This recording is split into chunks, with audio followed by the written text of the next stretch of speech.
Assalamualaikum warahmatullahi wabarakatuh. Siang ini saya sedang berada di Kapuas, Kalimantan Tengah. Selesai tabligh akbar.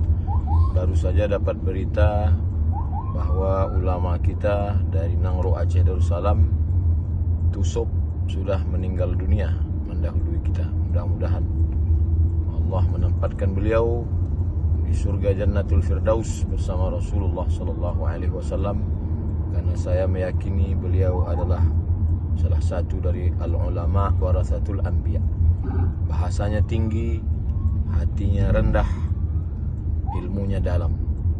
Itulah kalimat yang mewakili perkenalan saya dengan Tusuk. Allahumma ghfirlahu warhamhu wa'afihi wa'fu anhu. Mudah-mudahan jamaah semua tetap menjaga ukhuwah, keluarga yang ditinggalkan diberikan kesabaran dan kekuatan, dan para santri menuntut ilmu, akhlak ke beliau terus diteruskan sehingga ulama tidak kehilangan, masyarakat tidak kehilangan pegangan. Barakallahu fikum. Wassalamualaikum warahmatullahi wabarakatuh.